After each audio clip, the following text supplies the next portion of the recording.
Fake jobs के जो हैं वो डिफरेंट किस्म की कैटेगरीज होती हैं। फेक एप्लीकेशंस बनाई होती हैं, वो दिखाते हैं कि आपकी जो इन्वेस्टमेंट है वो डबल हो रही है।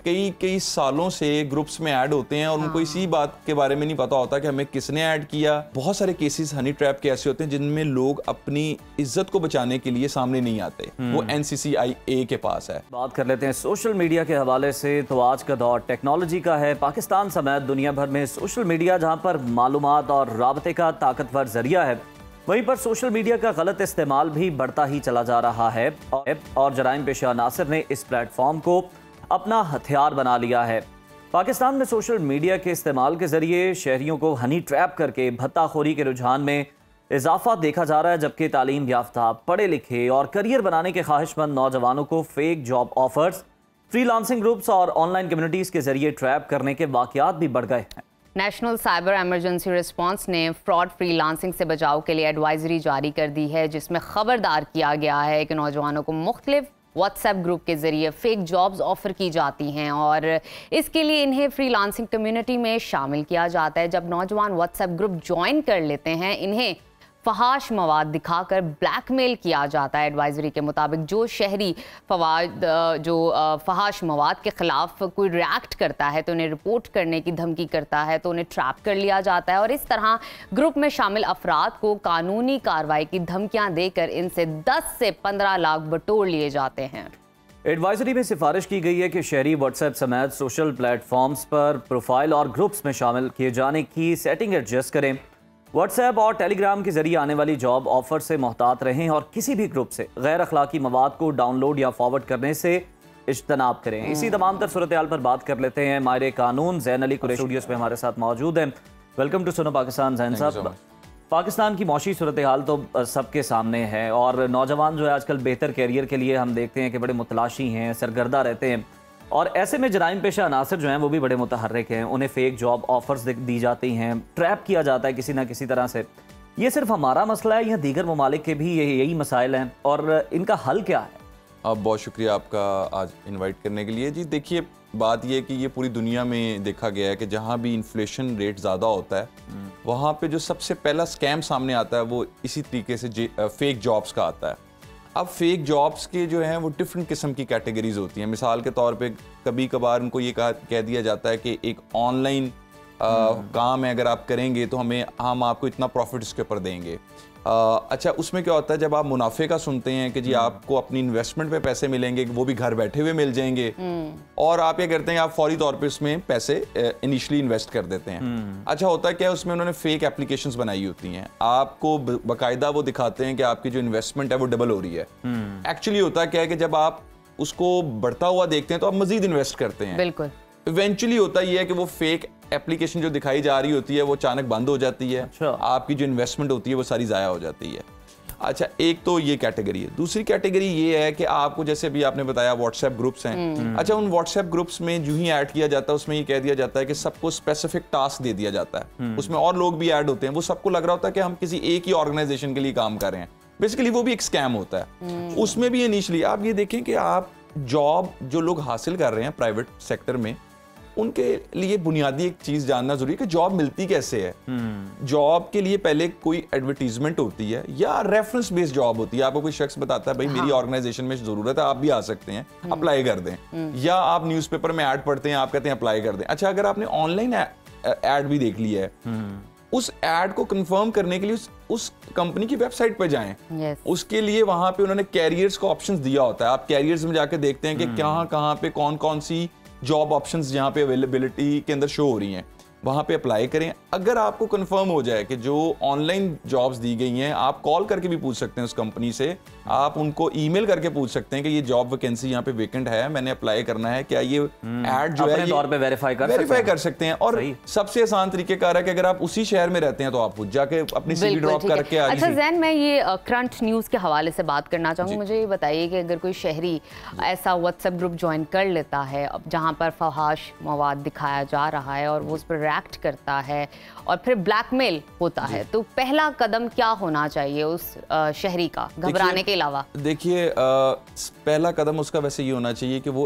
किसी भी अननोन व्हाट्सएप ग्रुप में कोई शख्स आपको ऐड करे, आप उसी वक्त उस ग्रुप को लीव कर दें। ठीक है। अगर आपको कोई शख्स जानता नहीं ना, और वो शख्स आपको व्हाट्सएप ग्रुप्स में ऐड कर रहा है, उसमें सिंपल तरीकेकार ये होना चाहिए कि आप सबसे पहले अपने आप को उस ग्रुप में से बाहर निकालें, लीव करें उसे। अब होता क्या है कि नॉर्मली लोग क्या करते हैं कि कई सालों से ग्रुप्स में ऐड होते हैं और उनको इसी बात के बारे में नहीं पता होता कि हमें किसने ऐड किया, वहां पे किस किस्म की खबरें आ रही हैं, क्यों आ रही हैं, ये ग्रुप किस पर्पस के लिए बनाया गया है। जब देखें आपको जब उस शख्स का ही नहीं पता जो एडमिन है उस ग्रुप का, तो आप ये कैसे आइडेंटिफाई करेंगे कि वो ग्रुप किस पर्पस के लिए बना? हो सकता है कि जिसने वो ग्रुप बनाया है उसका कोई स्पेसिफिक पर्पस हो, वो ब्लैकमेलिंग के लिए इस्तेमाल कर सकता है उस ग्रुप को, वो उस ग्रुप को कल को एक्सटॉर्शन के लिए इस्तेमाल कर सकता है, वो किसी की डेफेमेशन के लिए इस्तेमाल कर सकता है।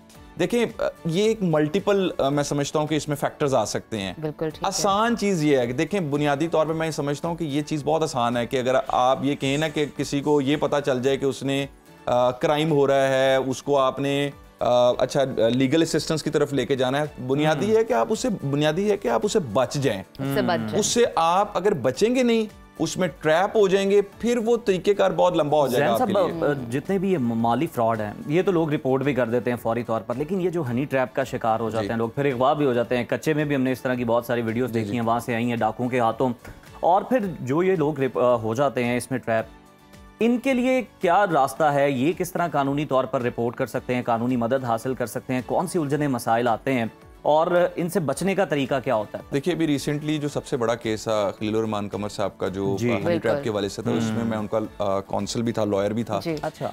तो ये एक स्पेसिफिक केस था जो कि रिपोर्ट हुआ, लाइमलाइट में आया, बहुत ज़्यादा लोगों की उसकी तरफ नज़र आई।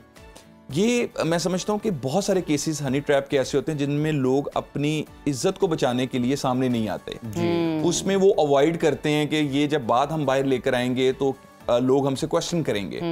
तो उसमें देखें अब आजकल जो इस तरह के केसेस हैं इनकी कैटेगरी थोड़ी डिफरेंट हो गई है। पहले ये होता था कि जैसे किसी को कॉल जाती थी, उसको कॉल पर ट्रैप कर लिया जाता था, मिलने के लिए कहीं बुलाया जाता था, बाद में उनको ब्लैकमेल किया जाता था। अब क्या होता है कि जो सोशल मीडिया एप्लीकेशंस हैं इनके थ्रू अननोन जो आईडीज होती हैं, अकाउंट्स होते हैं, उनके थ्रू आपको मैसेजेस आते हैं। आपको पहले स्ट्रेंजर्स दोस्ती में फंसाते हैं, फंसाने के बाद वो आपसे तस्वीरें मंगवा लेते हैं, वीडियोस मंगवा लेते हैं।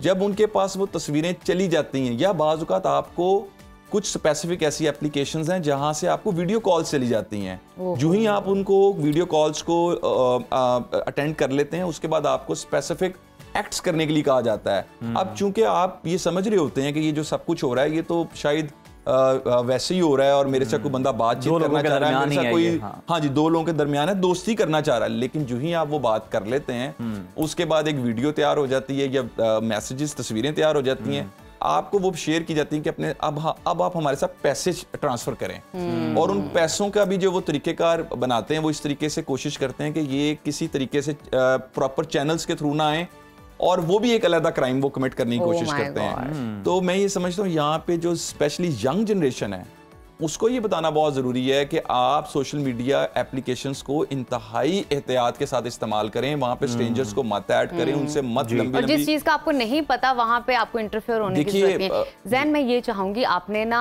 प्रॉब्लम डायग्नोज किए बड़े अच्छे तरीके से, प्रिकॉशंस भी बताई है। फॉर एग्जाम्पल अगर कोई ट्रैप हो जाता है तो FIA या साइबर विंग के थ्रू किस तरह एक मौसर तरीकेकार होगा उनको अप्रोच करने का? और पैसे वापसी का भी कोई तरीका होता है, कोई मुमकिनात में है ये? देखिए अभी जो रिसेंटली लॉ में अमेंडमेंट हुई है ना, that is prevention of electronic crimes act 2025, amended act आ गया है। ये एक नई इंफॉर्मेशन है जो आपके शो के थ्रू मैं आपको आपके देखने वाले नाजरीन को देना चाहूंगा। उस एक्ट के सेक्शन 29 के तहत जो अब इदारा इस तरह के केसेस को देखेगा जो साइबर क्राइम से डील करते हैं, वो NCCIA है जी, ठीक है, national cyber crime investigation agency. Basically अब ये जो तमाम साइबर क्राइम के केसेस हैं, चाहे वो इलेक्ट्रॉनिक फ्रॉड के केसेस हैं, चाहे वो ब्लैकमेलिंग के केसेस हैं, ऑनलाइन जो ब्लैकमेलिंग ऑनलाइन फ्रॉड्स के रिलेटेड केसेस है, सेक्शन 29 के तहत अब जो इख्तियार है वो NCCIA के पास है।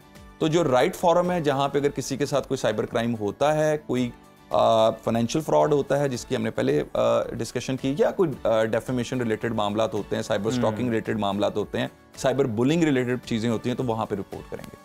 बिल्कुल ठीक है, बहुत शुक्रिया ज़ैन कुरैशी साहब आपकी आमद का। और आपने बहुत सारे जो आम मसले हैं जिसका लोग आजकल बहुत ज़्यादा शिकार हो रहे हैं, उनको बचाने की हमारी इस प्लेटफॉर्म से ये कोशिश थी।